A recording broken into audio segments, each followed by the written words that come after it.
अस्सलाम वालेकुम, welcome to my channel Fatima study world. उम्मीद है आप सब खैरियत से होंगे। तो चलें अपने लेक्चर को स्टार्ट करते हैं। आज हमने डीएनए रेप्लिकेशन को पढ़ना है कि वो होता क्या है। हमने अपने प्रीवियस लेक्चर में बायोटेक्नोलॉजी के बारे में पढ़ा था और रिलेशन देखा था जीन्स, क्रोमोसोम्स और डीएनए के दरमियान। अब हम डीएनए रेप्लिकेशन को देखेंगे कि वो होता क्या है।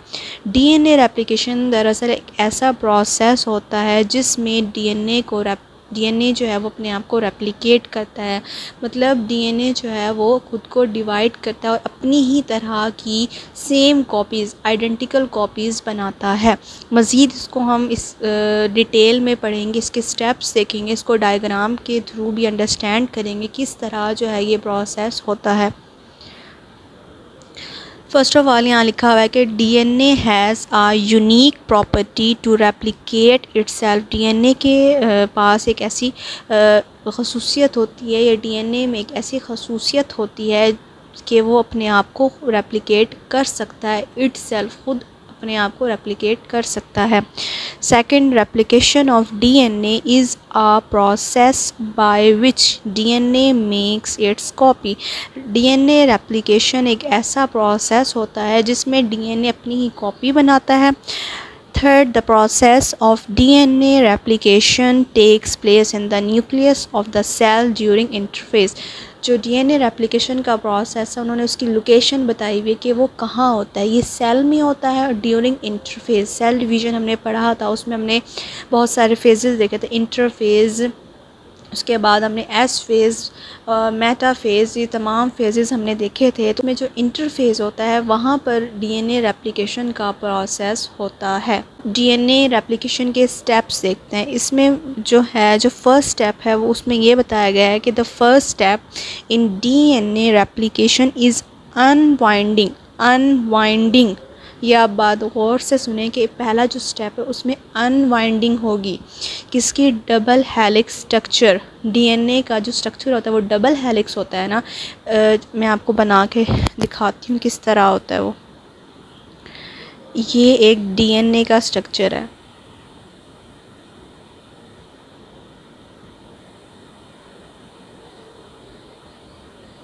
ये देखें, ये एक डीएनए का स्ट्रक्चर है जो कि डबल हेलिक्स है। फर्स्ट स्टेप में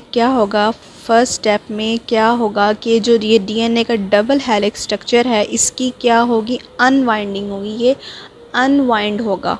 ये आपको मैं बताती हूँ इस तरह। ये देखें, यहाँ पर क्या था? डबल हेलिक्स स्ट्रक्चर था। अब इसमें क्या होगा कि इस तरह जो है वो डीएनए का जो स्ट्रक्चर है वो इस शेप में आ जाएगा। ये देखें ऐसे, ठीक है। पहले स्टेप में क्या हुआ कि जो डीएनए का डबल हेलिक्स स्ट्रक्चर था उसकी अनवाइंडिंग हुई है, इस तरह हो गया। अब इसके बाद क्या होगा कि and separation of two strands from each other like the separation of two strands of an open zip. अब जिस तरह ये देखें, ये इस तरह टू स्टैंड्स बन गए थे। अब इन टू स्टैंड से क्या होगा कि इनकी सेपरेशन, ये एक दूसरे से अलहदा हो जाएंगे। कैसे? ये देखें, ये इस तरह। अब ये दो अलग अलग स्टैंड बन गए हैं। तो ये एक दूसरे के साथ ज्वाइन थे, लेकिन जो डीएनए रेप्लिकेशन होनी है तो उसके लिए क्या हुआ है कि ये दोनों जो स्टैंड है ये एक दूसरे से अलग हो गए हैं, सेपरेट हो गए हैं। पहले स्टेप में क्या हुआ है कि सबसे पहले डीएनए की क्या हुई है? डीएनए की अनवाइंडिंग हुई है। Unwinding of its double helix, उसकी जो डबल हेलिक्स स्ट्रक्चर था उसकी अनवाइंडिंग हुई है।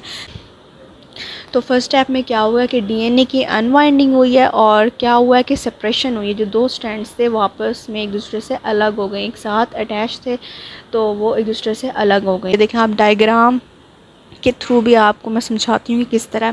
पहले ये क्या था कि यहाँ पर डीएनए का जो डबल हेलिक्स स्ट्रक्चर है वो दिखाया गया है। ये देखें, ये डीएनए का डबल हेलिक्स स्ट्रक्चर है। उसके बाद क्या हुआ है कि जब ये डबल हेलिक्स की क्या है अनवाइंडिंग हुई है, यहाँ पर अनवाइंडिंग में ये इस तरह जो है ये ऐसे शेप आ गई है। ये देखें ऐसे, ठीक है। उसके बाद अनवाइंडिंग हो गई है। अब क्या हुआ है कि डीएनए के जो दो स्टैंड थे ये एक दूसरे से सेपरेट हो गए। एक स्टैंड ये हो गया और एक स्टैंड ये हो गया, ठीक। नेक्स्ट जो स्टेप है उसमें क्या हुआ, in second step each of these strands produce a new strand using new nucleotides.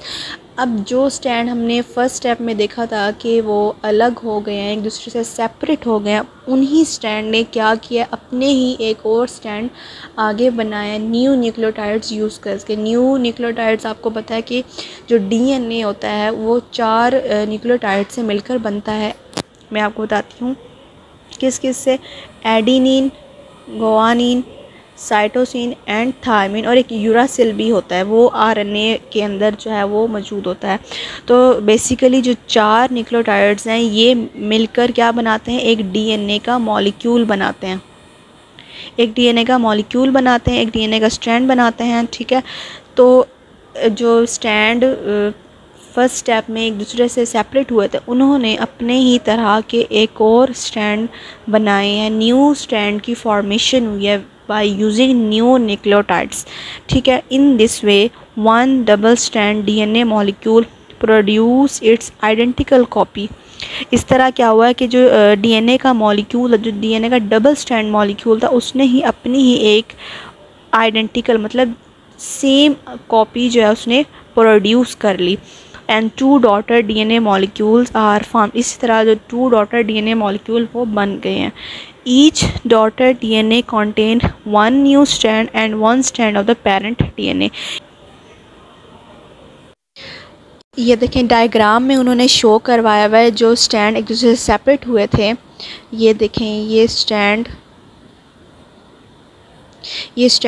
जो है वो एक दूसरे से सेपरेट हुए थे फर्स्ट स्टेप में। अब यहाँ पर न्यू न्यूक्लियोटाइड्स जो हैं वो आके अटैच हुए हैं। ये देखें यहाँ पर इधर इधर इधर इधर ये न्यू न्यूक्लियोटाइड्स आके अटैच हुए हैं, और इस तरह क्या हो गया है कि जो एक नया स्टैंड बना है। ऐसे ये देखें ये ओल्ड स्टैंड है, ये जो पहले था, ये रेड कलर से शो हुआ है ये ओल्ड स्टैंड था जो पहले था, और अब जो ब्लैक से उन्होंने शो करवाया ये न्यू स्टैंड बना है। मतलब जो ओल्ड स्टैंड था उसके आगे आके जो न्यू न्यूक्लियोटाइड्स हैं वो अटैच हुए हैं, उन न्यूक्लियोटाइड्स के अटैच होने से एक और नया स्टैंड बना है। इस तरह इन्होंने क्या दिखाया कि जो पहले 2 स्टैंड थे उन्होंने अपने ही मज़ीद एक और कॉपी बनाई, और इस तरह क्या हो गया है कि 2 नए स्टैंड जो हैं वो बन गए हैं। एक है ओल्ड स्टैंड, फिर ये न्यू स्टैंड, ओल्ड स्टैंड और एक और न्यू स्टैंड। इस तरह जो है ना डीएनए ने अपने आप को रेप्लिकेट किया है। तो ये था आज का हमारा लेक्चर। उम्मीद करती हूँ आपको मेरी वीडियो पसंद आई होगी। अगर आपको मेरी वीडियो पसंद आई तो इस पर लाइक, शेयर और कमेंट करना मत भूलें, और अगर आप मेरे चैनल पर नए हैं तो मेरे चैनल को लाजमी सब्सक्राइब करें, और साथ ही साथ बेल आइकन के बटन को भी प्रेस कर दें ताकि हर नई आने वाली वीडियो का नोटिफिकेशन आपको टाइम से मिलता रहे। अल्लाह हाफिज़।